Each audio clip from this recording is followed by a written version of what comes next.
Eu quero mais de ti, ó Deus. Todos aqui querem? Nesta manhã nós vamos aprender um pouco mais juntos. Amém? Enquanto nós louvamos ali, o Senhor foi ministrando algumas coisas no meu coração. E geralmente é assim, né? A gente acha que a gente já preparou tudo, a gente acha que o Senhor já falou tudo, e o Senhor continua falando. E quem está atento vai ouvindo. E quando nós cantamos, eu quero mais de ti, ó Deus, me veio à mente Moisés. Porque Moisés, quando o Senhor falou com ele a primeira vez, ele se assustou. Ele falou, mas eu vou tirar o povo do Egito? Como assim eu vou tirar o povo do Egito? Não tem como.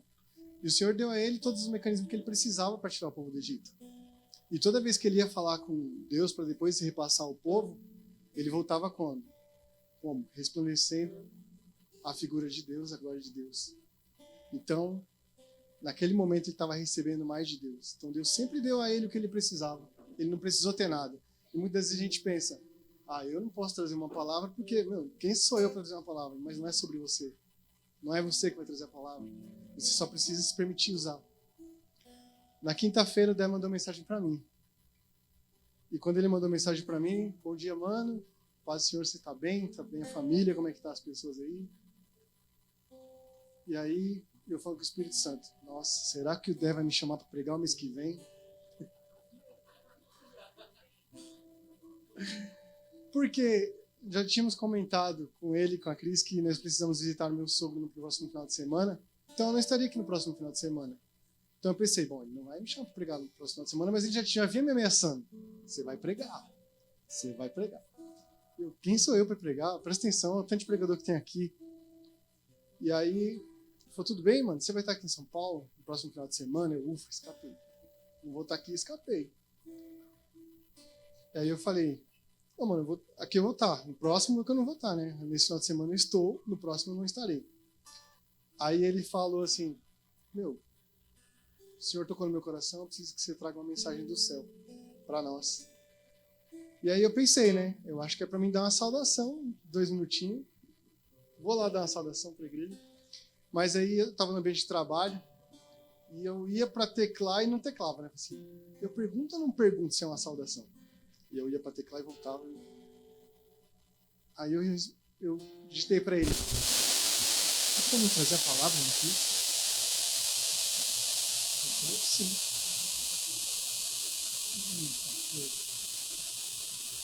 Nossa Senhora. Não, nessa hora aí, filho. Nessa hora meu gerente me chamou e falei, o Dé tá falando comigo, mano. Quem é você para falar comigo? O Dé tá falando comigo. Eita, foi. Ali só Dani tinha saído, ela chegou. O Dé falou comigo. Aí ela, e aí? Ele me pediu de uma missão, eu fazer a palavra. Sério? Passou meia hora, o tio Ké me chamou. Menina, tudo bem? Senhor, tá me testando mesmo, né? Aí o tio Ké falou, mano, me ajuda na condução do nosso culto. Claro, mano, eu vim aqui. Vamos lá, o senhor toca assim.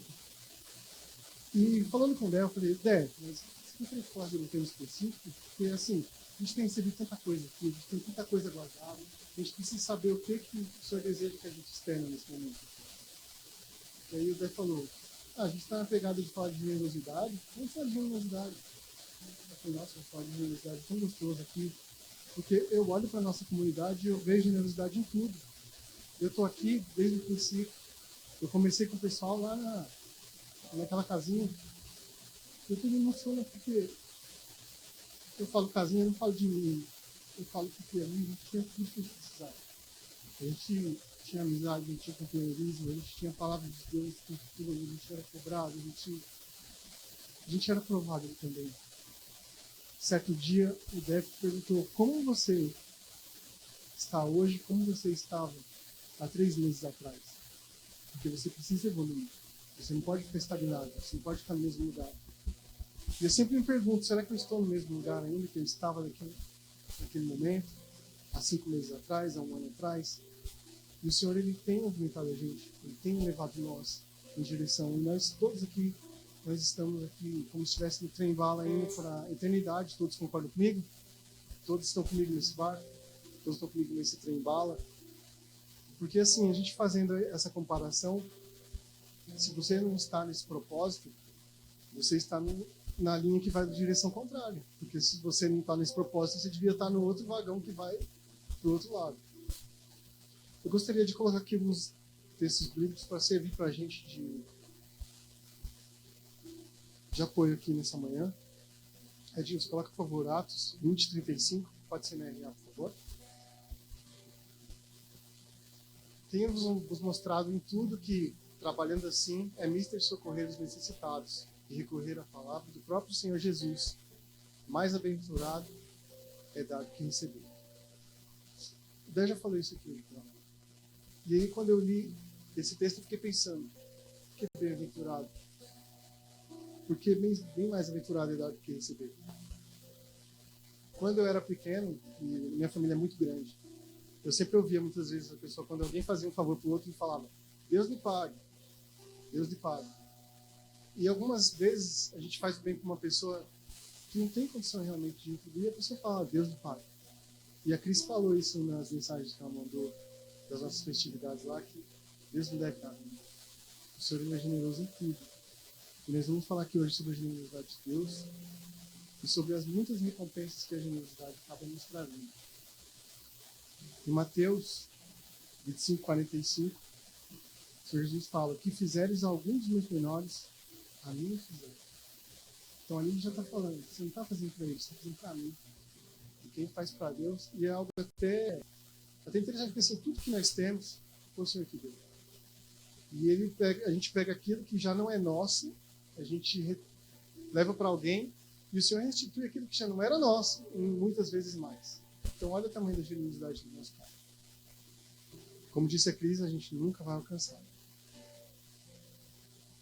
João 4:20 diz o seguinte, temos que ver Deus no rosto do nosso próximo. Aquele que não ama o seu irmão a quem vê, não pode amar a Deus a quem não vê. A Cris trouxe na semana passada uma reflexão sobre esse texto, em que ela pediu para a gente fazer esse exercício de olhar para nós mesmos. E nós não temos condição de olhar para nós mesmos, a não ser que a gente use algum aparelho, um espelho, uma câmera, alguma coisa que possa refletir a nossa imagem.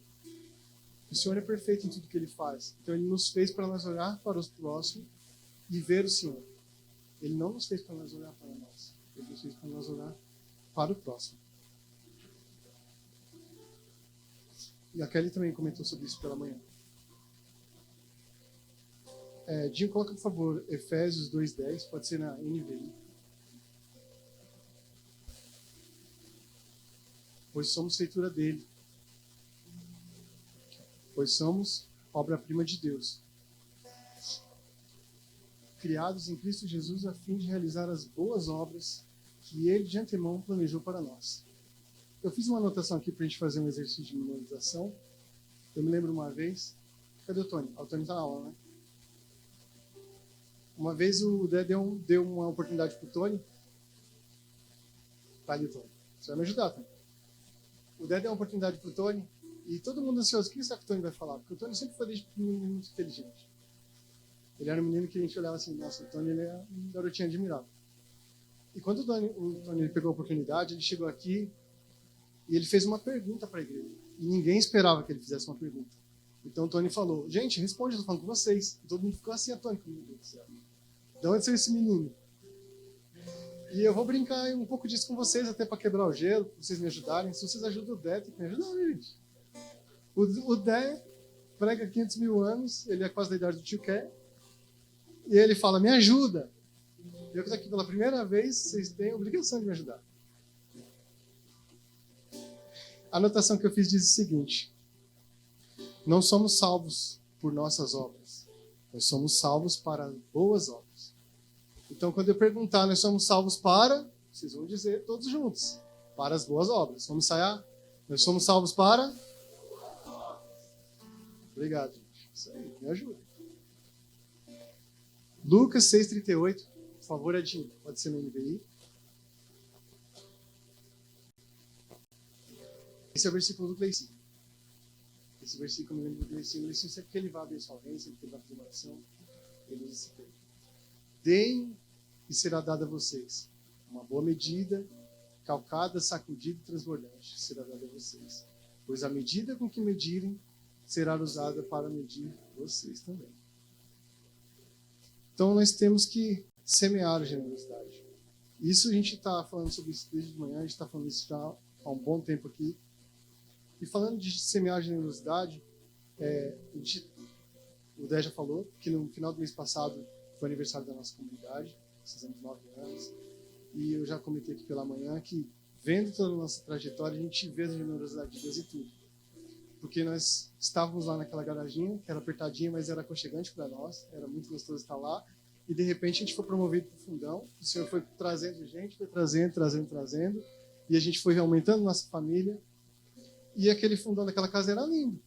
Eu olhava, tinha uma cortina cheia de luzes, nós tínhamos uma lousa, uma parede que era em formato de lousa, lá fazia bastante desenhos proféticos, a gente tinha luzes, a gente tinha a nossa cruz, a gente tinha fumaça, enfim, a gente estava com o nosso baile armado. O desejo do meu coração e de muitos era, nossa, como é que a gente consiga comprar essa casa? E a gente queria, a gente estava empenhado nessa missão, a gente queria comprar aquela casa. Só que não era o que Deus queria para nós, porque Deus, Ele é generoso, porque Deus ele é exagerado. E Deus nos trouxe para cá. Olha onde nós estamos. A generosidade de Deus está em toda parte aqui nessa chácara.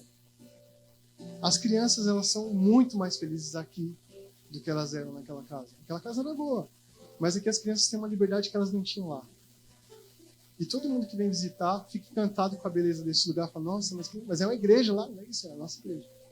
É a nossa casa. Sai daí. E tudo isso é bondade do Senhor. E falando assim do nosso culto de dar, né? Na verdade aquela semana já começou de uma forma diferente. Nós percebemos, eu comentei bastante com a Dani, que a gente viu bastante gente ali engajada na nossa hospitalidade. Acho que foi o momento que teve mais pessoas engajadas. A gente comemorou por cada um que a gente falava, faz, é legal, é gostoso. E a pessoa se rendeu e fez, e viu que colheu bênção, viu que é muito bom. E eu sei que o coração dos nossos pastores se encheu de gratidão, porque eles têm nos ensinado isso. Eles são generosos. Amém, igreja?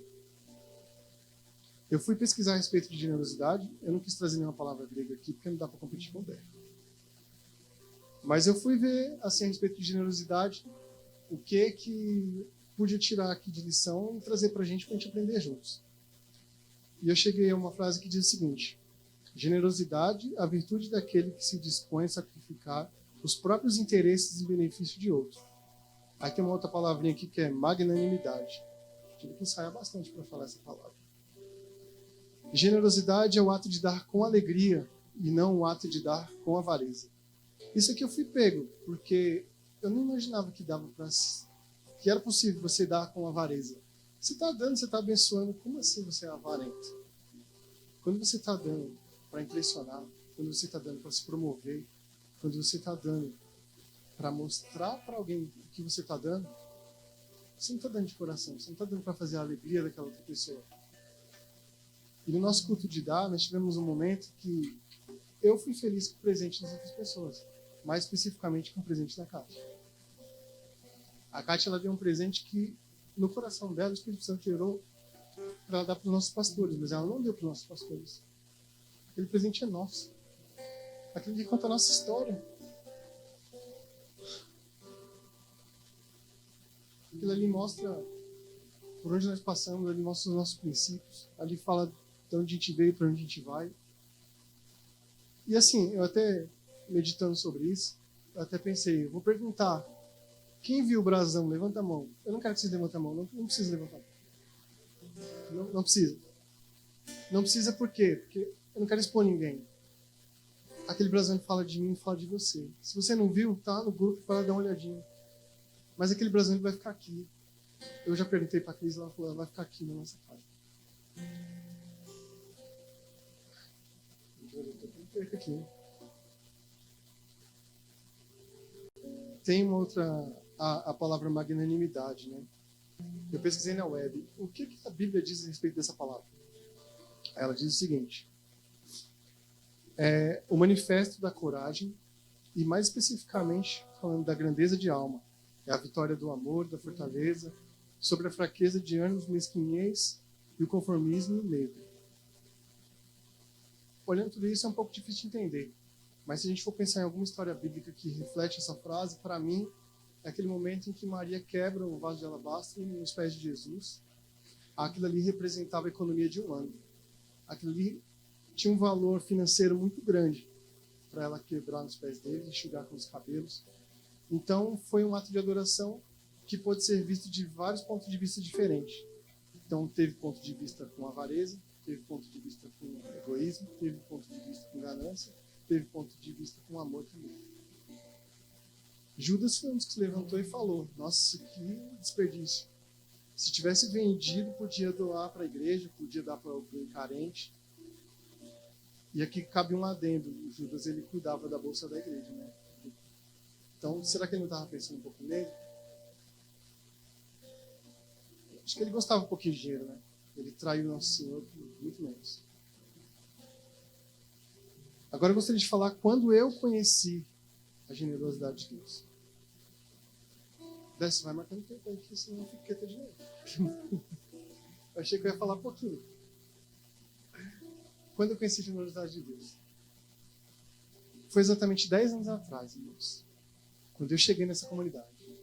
O tempo ele é medido geralmente por antes de Cristo, depois de Cristo, né? Na minha vida é antes do bebê e depois do bebê. Eu e a Dani, a gente passou por uma dificuldade no nosso relacionamento e a gente precisou dar um tempo. E isso fez parte de um processo pra gente. E o processo de Deus na nossa vida, ele não é legal, ele não é gostoso, ele dói. Só que ele vai te gerar crescimento, ele vai te gerar alguma coisa, vai te gerar um posicionamento. E fez mal pra mim, fez mal pra ela naquele momento. Porque dói, o processo dói. E a Dani, ela trabalhava com a Kiki. E a Kiki, elas não tinham muita proximidade uma da outra. Só que a Dani via de vez em quando a Kiki postava alguma coisa referente à dança na igreja. E a Dani já tinha uma curiosidade de saber como é isso. E a Kiki vendo aquela situação que a Dani estava passando, ela pensou: nossa, eu vou conversar com ela, vou dar vou dar um abraço, vou dar um conselho, uma palavra amiga. Se fosse com outra pessoa qualquer, eu ia falar: nossa, eu vou falar para ela que homem é tudo igual, eu vou dar qualquer conselho, Deus vai preparar outra pessoa. Enfim, a gente tem inúmeros argumentos que a gente pode falar com uma pessoa que a gente percebe numa situação difícil. Eu acredito que a Kiki tenha orado, pedido discernimento para o Senhor, e o Senhor usou ela e ela fez uma carta para Dani. E na carta da Dani, na carta que ela fez, ela falava de Jesus. Ela ofereceu para Dani aquilo que ela tinha de melhor, aquilo que transbordava dela, era o conhecimento que ela tinha sobre Jesus. E a Dani leu aquela carta, a Dani gostou do que leu, fez bem para ela, e ela tomou coragem e foi perguntar para Kiki. Que não era Kiki, né? Era Elaine naquela época. Elaine, como que é a sua igreja?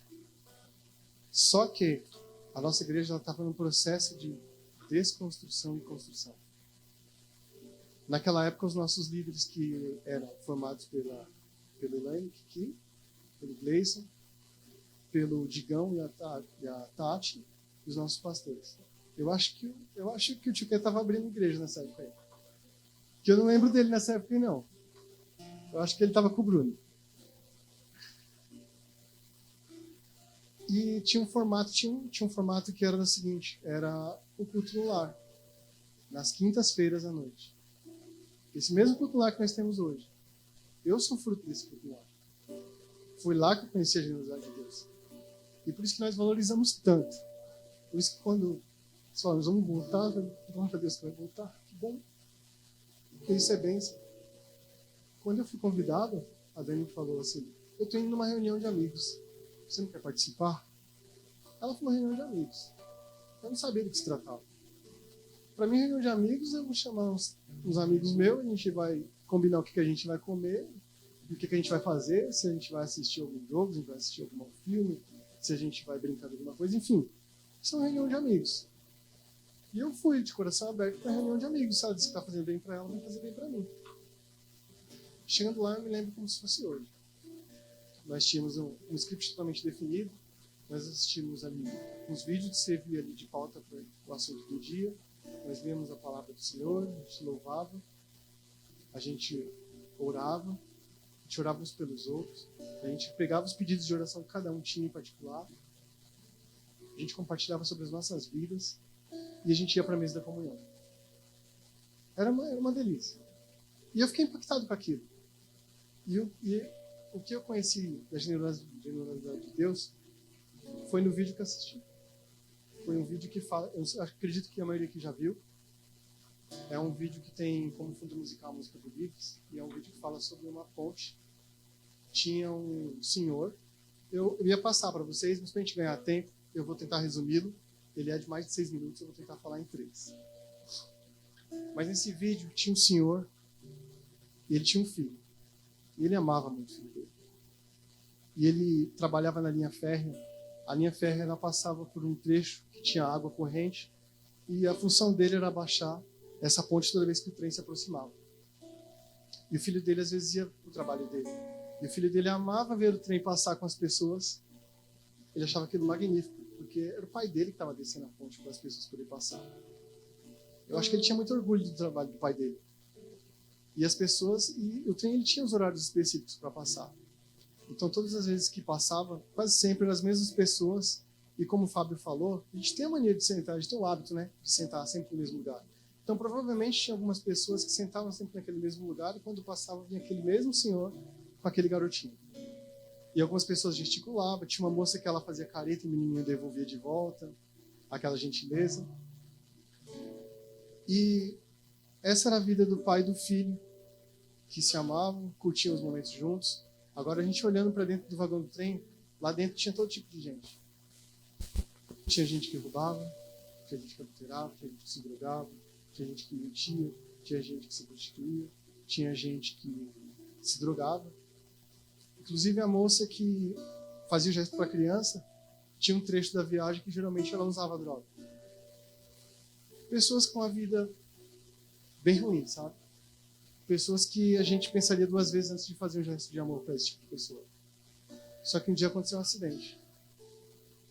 O senhor foi pegar alguma coisa lá, estava se aproximando o momento do trem passar, e o garotinho viu a fumaça do trem chegando. O trem ia dar uma volta, ainda dava tempo do rapaz ir, porque ele sabia o horário. E o garotinho ali, no impulso de ajudar, no impulso de fazer aquilo que ele viu o pai dele fazer, no impulso dele fazer algo que ia orgulhar o pai dele, ele vai tentar mexer na alavanca, a ponte não desce, e aí ele vai até lá onde fica a ponte. Eu acredito que tinha lá um mecanismo, sei lá, de emergência. Se esse aqui falhar, eu vou lá e aciona que ele vai descer a ponte. Talvez ele já tenha visto o pai dele fazendo aquilo, e ele foi lá. Quando ele chega lá, ele se desequilibrou e ele caiu no buraco. Quando ele cai no buraco, é o momento que o pai dele está voltando, e o pai dele percebe a gritaria. O pai dele percebeu que ele tinha caído no buraco. E era o buraco exato onde a ponte encaixa. E naquele momento ele tinha uma decisão a ser tomada. Ele ia salvar todos aqueles que estavam no vagão do trem, ou ele ia salvar o filho dele. Ele não tinha tempo hábil para ele correr no buraco, tirar a criança, voltar aqui, baixar a ponte, o trem não dava. Ele tinha que tomar uma decisão, e ele tinha a fração de segundos para tomar aquela decisão. E quanto mais ele demorava para tomar a decisão, mais difícil ficava. Até que ele tomou a decisão e ele baixou a ponte. E o filho dele morreu. Quando o trem passou, aquelas pessoas que geralmente olhavam e via aquela cara do garotinho feliz com o pai, viu um pai desesperado, viu um pai aflito, viu um pai sem chão. E algo mudou naquele momento, porque houve um sacrifício. Houve um sacrifício para muitos que não tinham essa necessidade. Muitos que não mereciam, na verdade, a necessidade que eles tinham. E passado alguns anos, aquele senhor com aquela perda irreparável que dói por muito tempo. Um dia ele se deparou com aquele cenário e ele viu aquela moça de novo. Só que dessa vez essa moça ela carregava no colo uma criança linda.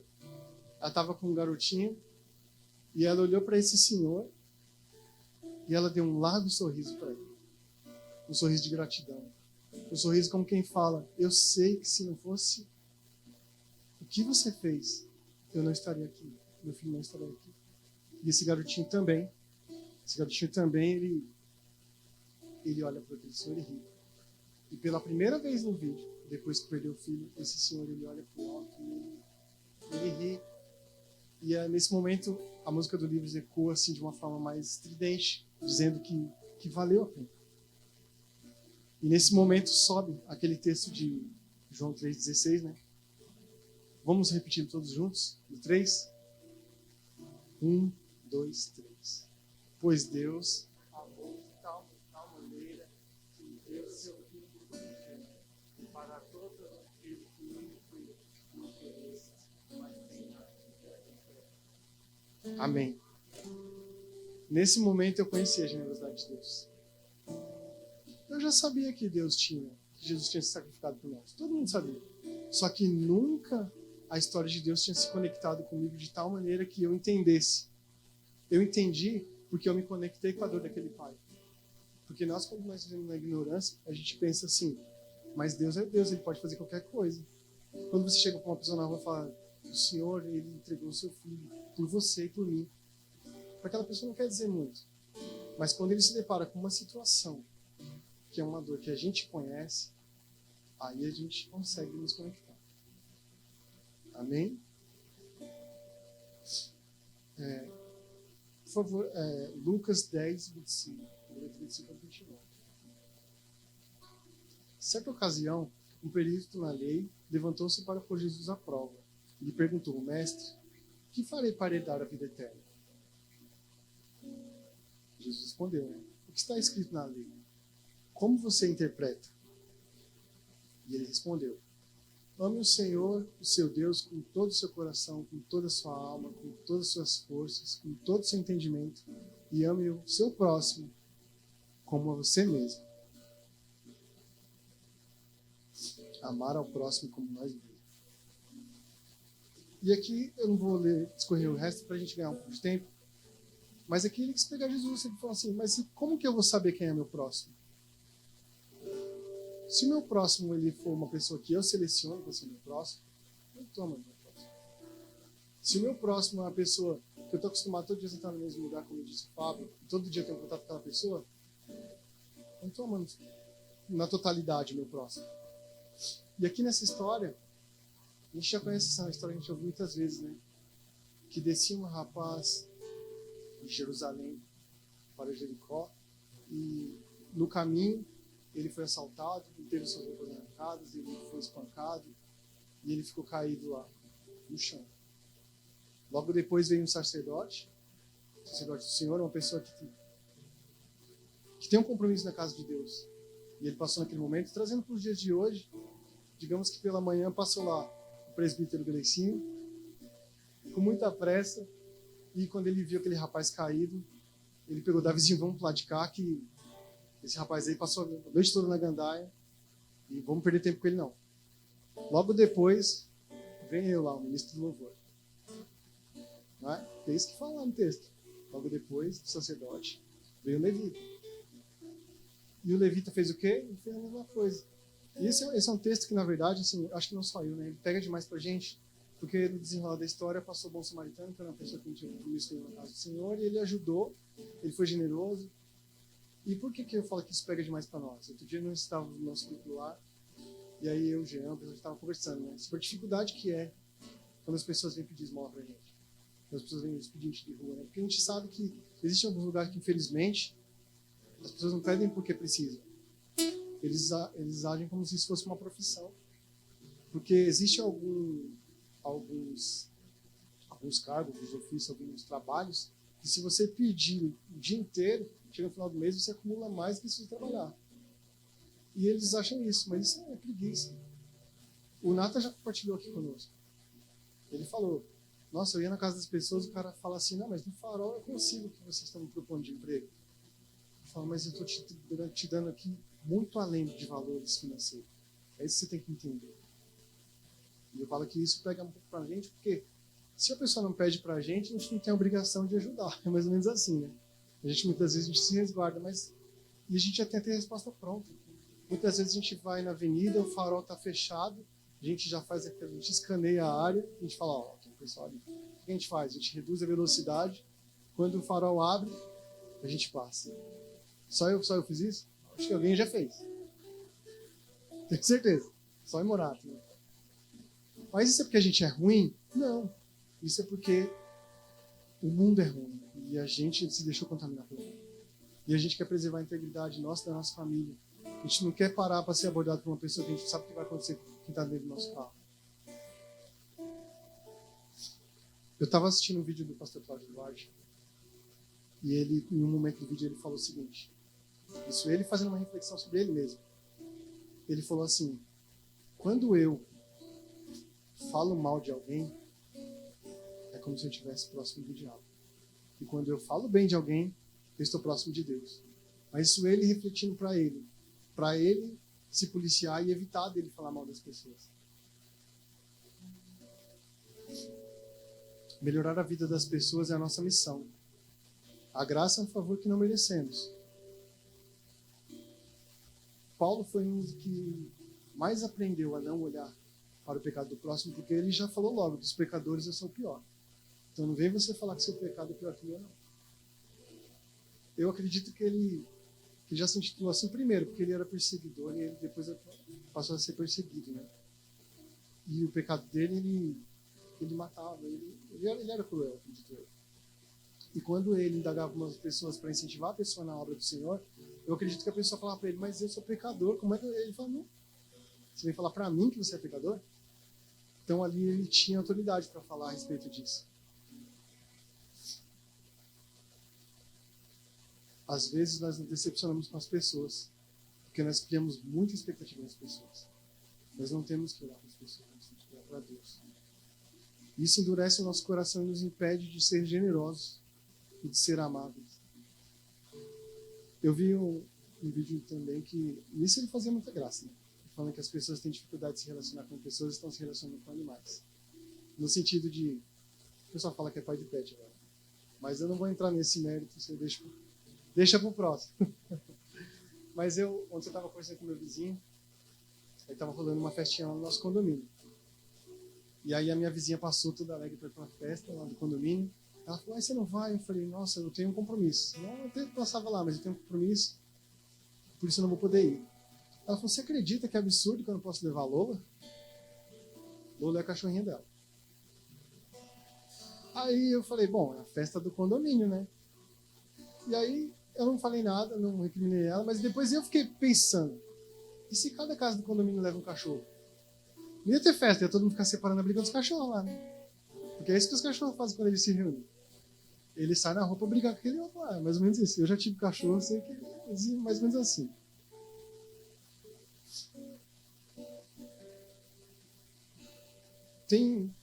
Eu vou compartilhar. Antes, deixa eu falar só quando eu trabalhava Eu trabalhei um longo tempo, de 2000 a 2008, no ramo de alimentação. Eu trabalhava numa choperia. E nesse período de 2000 a 2008, eu passei por diversas funções e eu cheguei a um cargo de gerência lá, tinha um cargo de gestão. Eu era responsável por muita coisa lá. Lá eu desligava, eu contratava, eu fazia o plano de chão para posicionar as pessoas, eu administrava o cardápio dos cozinheiros, sei lá, era tanta coisa que eu fazia que eu ficava estressado. Ficava igual o tio Ké. A Nancy compartilhou com a gente que ela fala com o tio Ké: como você tá, amor? Eu tô mal, né? Tô aqui no trabalho. E aí quando ele chega em casa: tudo bem, irmão? Tudo bem, né? Eu cheguei. Aí ele deita, fica um tempinho lá até sair aquela carga do trabalho. Aí ele volta: ah, Nancy, agora eu sou todo seu. E eu tava mais ou menos nessa fase. Eu falei: eu quero sair daqui, eu vou para qualquer lugar fazer qualquer coisa. E tinha uma coisa que eu já tinha. Uma vez eu conversei com Deus, e como diz a Bíblia, uma vez ela pregou, ela falou que Deus é engraçado. Uma vez eu precisei do apoio do TI, e eu fui lá, o cara tava jogando videogame. Eu tava com 2 caixas parados na choperia, eu era responsável, né? Se passa o gerente operacional e vê os caixas parados, ele vai falar comigo. Vai falar um monte pra mim, eu que vou ser punido. E aí eu fui lá no TI, buscar o carinho do TI e falei: eu preciso que você vá lá agora, porque eu tô com 2 caixas paradas, eu tô com filhos, que a gente já tá criando atrito. Ele falou: já vou. Eu falei: beleza. Aí eu fingi com quem nada de olhado, ele tava jogando, tava brincando lá. Eu nunca imaginei que eu fosse trabalhar com TI. Só que naquele dia eu falei pro senhor, senhor, se um dia eu trabalhar com TI, eu vou fazer o possível para melhorar a vida de quem precisa do serviço de TI. E aí surgiu uma oportunidade para mim trabalhar com TI, pela Saraiva. para mim sair do cargo de gestão e vir para o cargo de trainee, como se fosse um estagiário. Eu ia ganhar menos que um terço que eu ganhava. E eu aceitei o desafio. Eu falei, eu vou. Eu vou porque eu confio na minha capacidade, eu vou aprender o serviço, eu vou melhorar lá, as coisas vão fluir depois que eu entrar lá. E eu fui.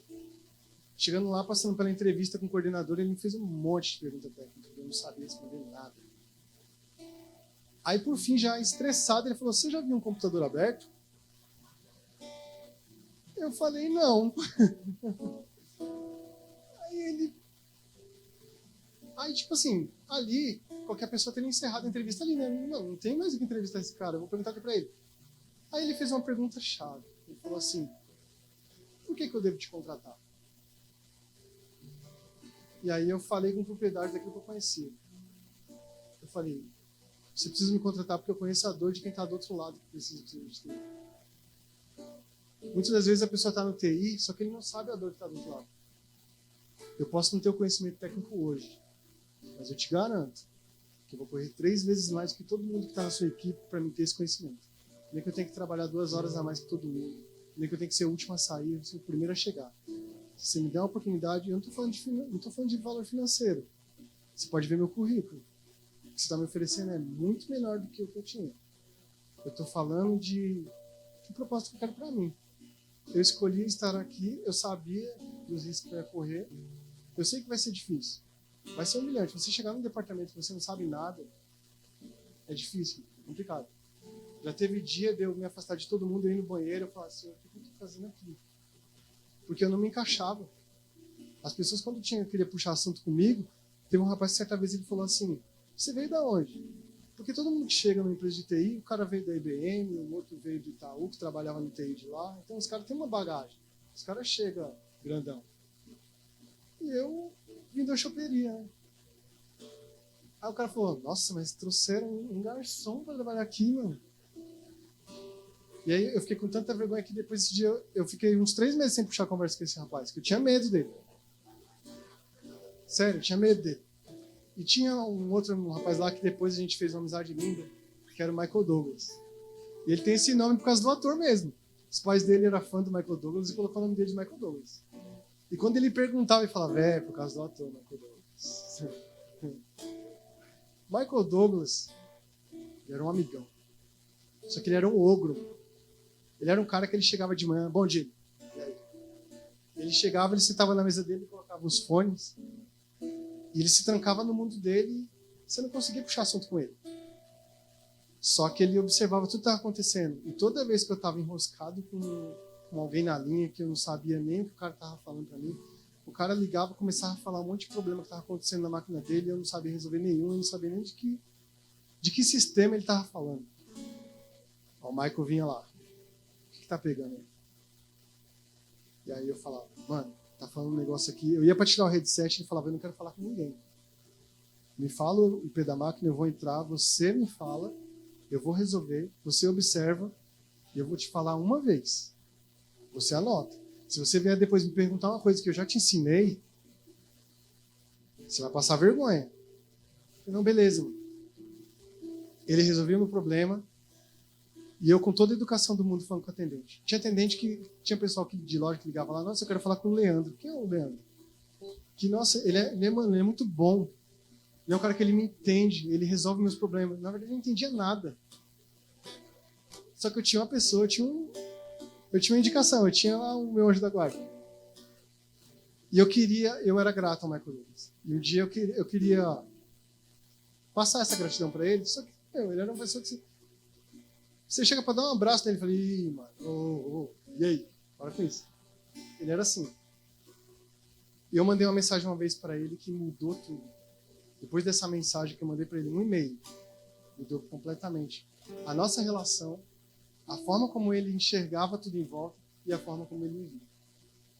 Você consegue colocar aquele PowerPoint, por favor?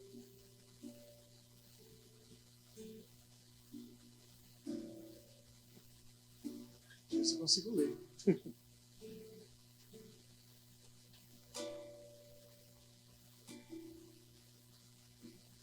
Era para ter pedido antes, né? Por ganhar tempo, né?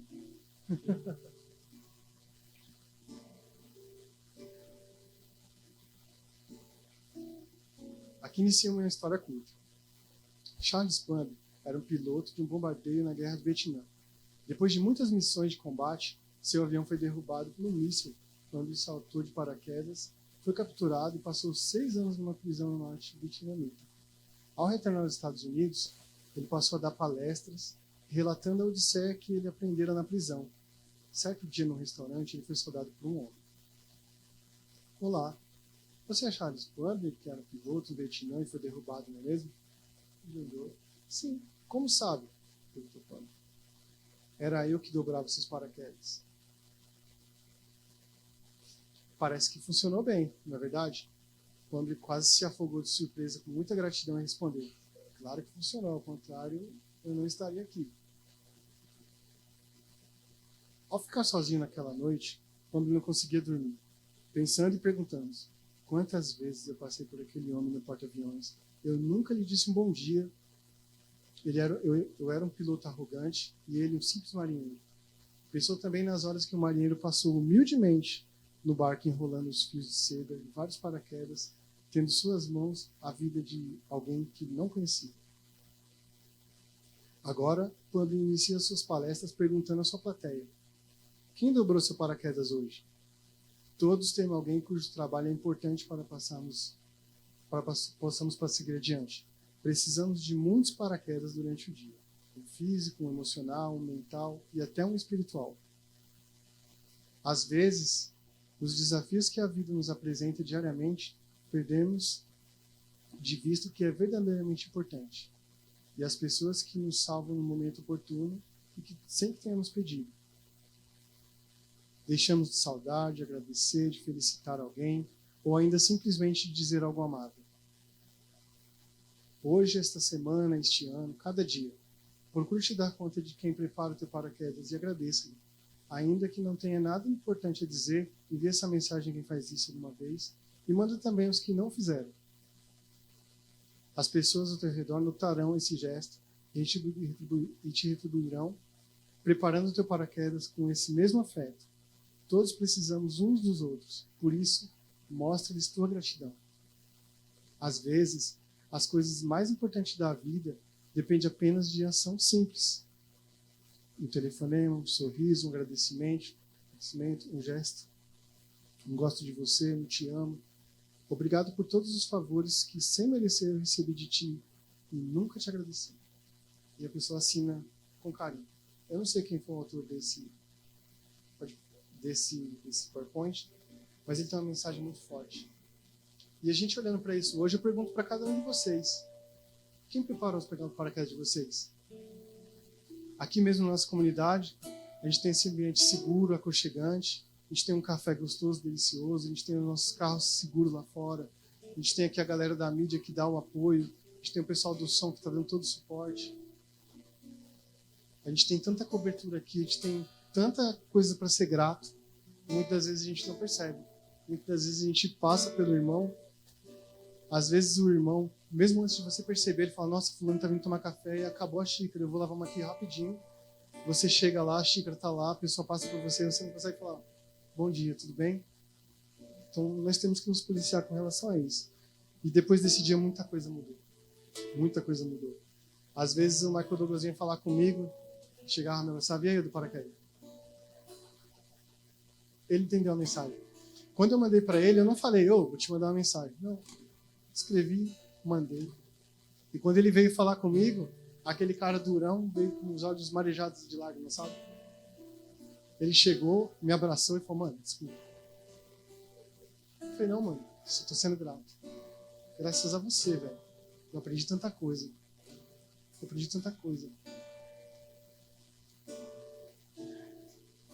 Tem uma frase que vai totalmente ao oposto do que Deus quer para a nossa vida. Provavelmente alguém já deve ter se deparado com ele em algum lugar. Em carros no trânsito. Não sei se vocês já viram uma frase que diz o seguinte: a minha educação depende da sua. Alguém já viu? Ou só eu? Isso não convém para nenhum de nós, irmãos. Isso não convém nem que chegue ao conhecimento de alguém, uma frase dessa. Isso é horrível. Se uma pessoa grita no trânsito com você, você não vai gritar de volta. Nós já aprendemos aqui que árvore boa ela não dá fruto ruim.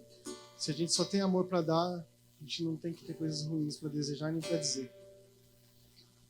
Efésios 4:28 diz o seguinte: o que frutava não frute mais. Antes trabalhe fazendo algo útil com as mãos para que tenha de repartir com quem estiver em necessidade. Nós somos feitos para... Tony, me ajuda aí. Não, vou cortar de novo. Nós somos feitos para... Isso aí. Somos feitos para as boas obras. Jó, ele teve a realidade dele mudada quando ele orou pelos amigos dele. Andar em generosidade é parte do plano de Deus para nós. Ele tem essa expectativa em relação às nossas atitudes. Uma árvore, quando ela dá fruto, ela nunca dá fruto para ela mesma. O fruto é sempre para o outro. E é necessário que ela dê o fruto para perpetuar a durabilidade dela, a vida dela. Né? Se ela não dá fruto, ela é cortada. A gente está caminhando para o fim. Eu gostaria de citar aqui alguns momentos, assim, alguns exemplos de onde a gente pode exercitar a generosidade e que muitas vezes é difícil para a gente. No trabalho, por exemplo, apoiar nas decisões, sem necessidade de levar os créditos, agradecer, parabenizar. Às vezes a gente percebe as pessoas fazendo muito no nosso trabalho, mas olha lá, quer se aparecer. A gente tem que ser generoso, a gente tem que chegar lá e incentivar aquela pessoa. Nossa, que legal. Eu espero ser igual a você. Isso desde que a pessoa esteja fazendo algo de forma madura, de forma saudável. Porque infelizmente puxa-saquismo também existe, né? Aconteceu comigo uma situação uma vez, vou falar rapidinho. Quando foi montada a casa de oração, que a Cris convocou a gente, falou assim, nós vamos fazer uma casa de oração, vai ter um grupo de oração, vai ser 24/7, então eu quero que cada um aqui escolha um horário para a gente poder ter uma cobertura na sua totalidade e que a gente tenha sempre frutos caindo, a gente tenha sempre orações caindo ali, para que sempre o aroma suave suba ao Senhor. Naquela época eu trabalhava em Alphaville, eu demorava 3 horas para ir, 3 horas para voltar. E aí eu pensei, eu vou colocar 7 horas, que é a hora que eu estou naquele ônibus que é vazio, que eu pego um ônibus lá da rodoviária para Alphaville, o ônibus vai estar vazio, eu sento lá no fundo, ou mando minha oração, eu vou conseguir firmar o meu compromisso. E assim eu fui fazendo, foi funcionando, até que eu percebi que em algumas ocasiões eu estava gravando a oração e no final da oração, quando eu mandava um amém, nossa, não gravou. Vou fazer de novo. E aí, cansado de fazer isso repetidas vezes, eu falei, agora eu vou fazer o seguinte, eu vou gravar a mensagem e depois eu seleciono o grupo e mando. E aí, melhorou a logística, funcionou melhor ainda. E lá eu trabalhava num ambiente que tinha um andar enorme, tinha 100 pessoas no andar. E tinha uma impressora enorme que estava estrategicamente localizada num lugar onde as pessoas pudessem ter acesso facilitado. Um dia eu estava pegando a impressão, aí veio passando meu gerente. Ô Borges, tudo bem? Vou chamar de Borges. Ô Borges, tudo bem? Bateu no ombro. Queria te agradecer a mensagem que você mandou. Naquela hora eu quase pulei dentro da impressora. Mensagem. Ele, isso? Foi você que postou uma oração no grupo do plantão? No grupo do plantão?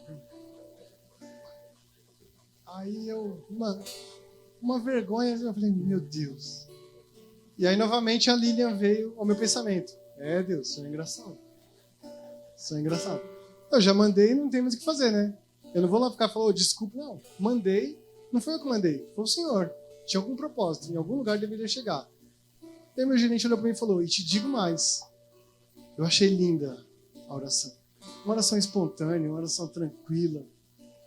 Uma oração que abordava muitos temas. E aí o que eu fiz? Eu mandei para minha esposa. E a minha esposa compartilhou na comunidade dela. E aí eu falei, meu Deus. Eu voltei para o meu lugar assim, ó.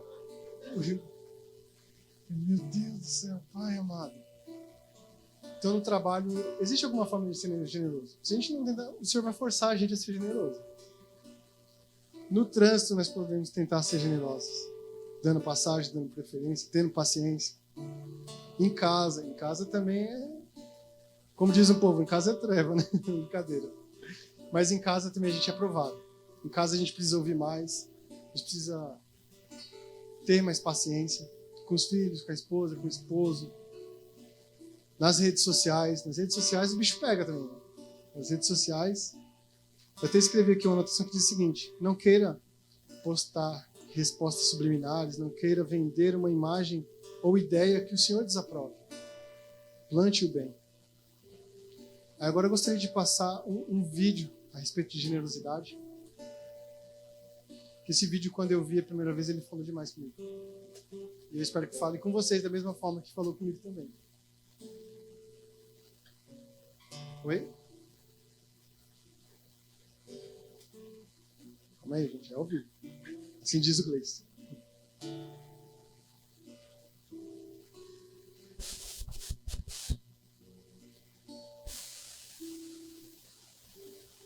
Oi? Da moto. Perdão, desculpa, eu não fui para ela. Tem mais um depois aí. Eu aprendi isso com a Cris. A Cris gosta de pôr vídeos. E a gente ama os vídeos que ela coloca. Sempre fala demais com a gente.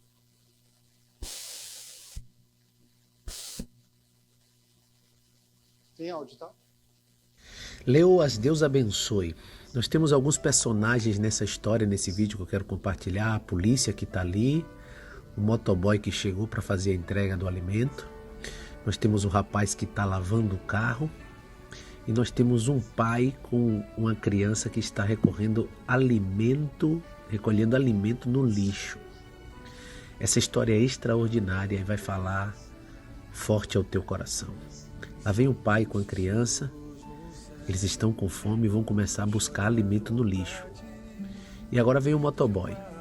Saiu para trabalhar, para enfrentar, para matar um leão por dia, na expectativa de vencer, e é parado pela polícia.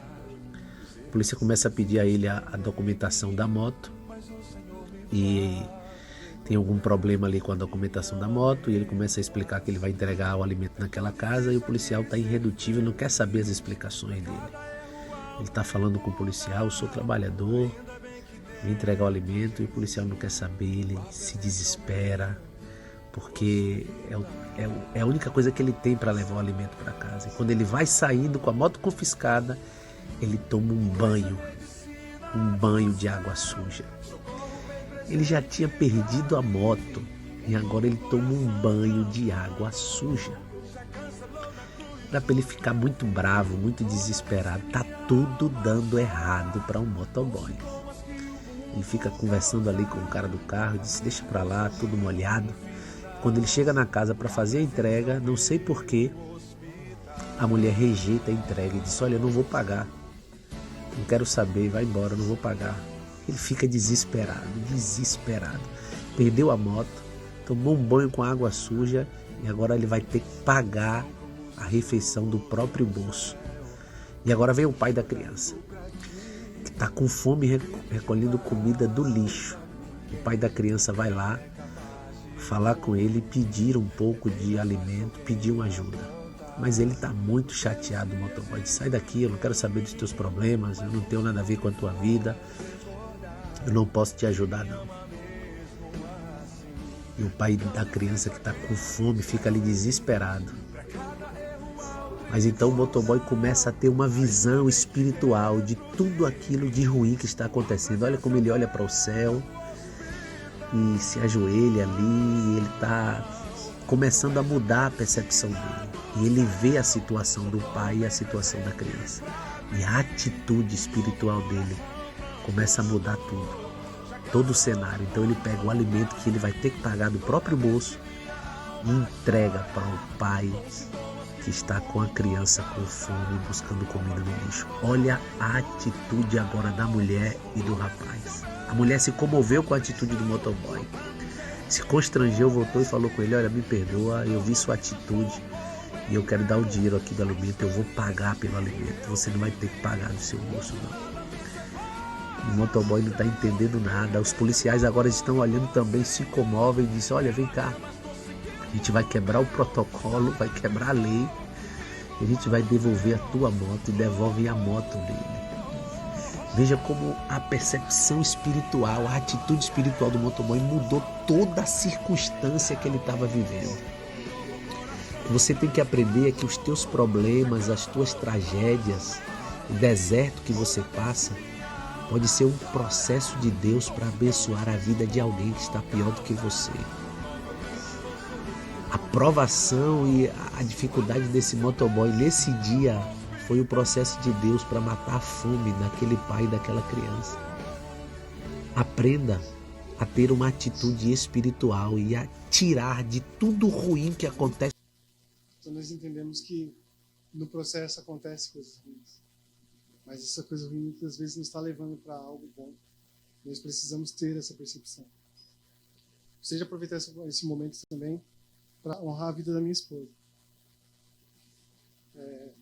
Há muito tempo atrás, um ato de generosidade dela mudou muita coisa na nossa vida.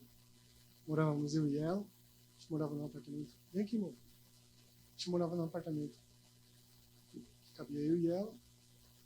E o Kaique todo final de semana ele vinha ficar com a gente. E ele frequentava o bebê com a gente. Depois ele voltava para casa da mãe dele. E lá as coisas eram muito diferentes do que a gente pregava, do que a gente vivia. Aqui ele aprendia a conhecer a Cristo. E quando ele voltava para lá, aquilo tudo começava a ser desconstruído na vida dele. E tinha problemas de relacionamento com o padrasto, com a mãe. E a Dani, percebendo que ele sofria com isso, que eu sofria com isso, ela falou: Lei, vai ser difícil para mim, mas se quiser pode chamar o Kaique para morar com a gente. E aquilo mudou a nossa vida. Estou aqui honrado. Minha esposa. Amém? Para finalizar, você pode colocar o último vídeo, por favor? Ora, é uma boa noite. Sabe quem está aí ao seu lado? É o meu amigo, Natanael. Sim, em quem não há falsidade. Como é que é?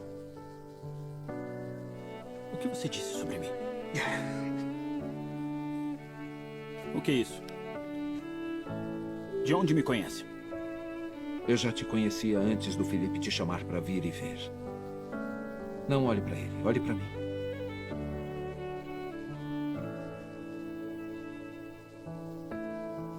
Quando você estava no seu pior momento e estava sozinho,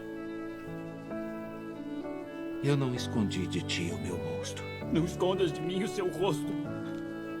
O senhor me vê? Eu vi você debaixo da figueira. Mestre.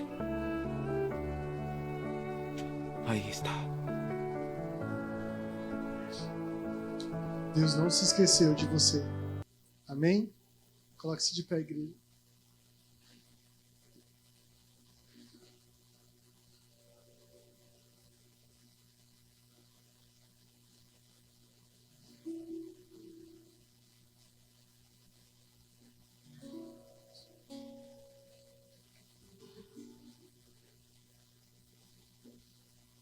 Aleluia. Esse aqui é prata da casa. Glória a Deus. Glória a Deus pela palavra, o jeitinho de falar gostoso, que prende a nossa atenção. A igreja ficou em silêncio para ouvir. O ministro Batista também, né? Tipo Batista. Mas nasceu aqui, viu? Glória a Deus pela palavra de Deus na minha vida. Fui tocado pelo Espírito. Essa palavra é do céu. E o que nós levamos para casa, se não sermos gratos a Deus pela gratidão, pela generosidade dele que se deu. Deus amou o mundo que deu. Ele se deu por nós. Que possamos ser agradecidos. Que possamos ser generosos. Que possamos ser gentis. Que não deixemos o furor, a raiva, a ira tomar das nossas vidas. Mas que sejamos mesmo, como é que é a palavra? Magnanimidade. Uau, consegui. Uau. Sejamos verdadeiramente magnânimos. e que possamos ser aqueles que preparam para a queda do outro. Obrigado pela palavra, Lê. Tá difícil aqui a rodagem dos pregadores. O Senhor tem levantado pregadores do evangelho aqui neste lugar. Aqueles que fazem o quê? Anunciam as boas novas. Verdadeiramente, porque tem recebido da fonte da vida, que é Jesus Cristo. Vamos orar agradecendo? Quem quer ser mais generoso? Eu quero. Você ora por nós, Lê? Eu quero ser mais generoso. Quero ser mais grato. Senhor, obrigado, Pai. Eu te agradeço, pois até aqui o Senhor nos ajudou. Que o Senhor possa, Pai, falar com cada um no seu particular. Assim como o Senhor falou comigo, que o Senhor possa, Pai, levantar cada vez mais e mais pessoas para a tua boa obra. Que possamos entender, ó Pai, que é o Senhor que nos dá as ferramentas que precisamos para o trabalho. As ferramentas não são nossas, nós não temos nada. Sem nada nós viemos e sem nada nós iremos, ó Pai. E nós estamos juntos, ó Pai, aguardando por esse grande dia do encontro contigo, Pai. Eu te agradeço, te louvo, que o Senhor leve cada um, ó Pai, com tua santa paz para o seu lar. E que cada um, onde quer que esteja, represente o Senhor, Pai. E que vá com o rosto resplandecendo a tua face. Para a honra e glória do teu nome. Amém. Vamos aplaudir ao Senhor porque Ele é digno.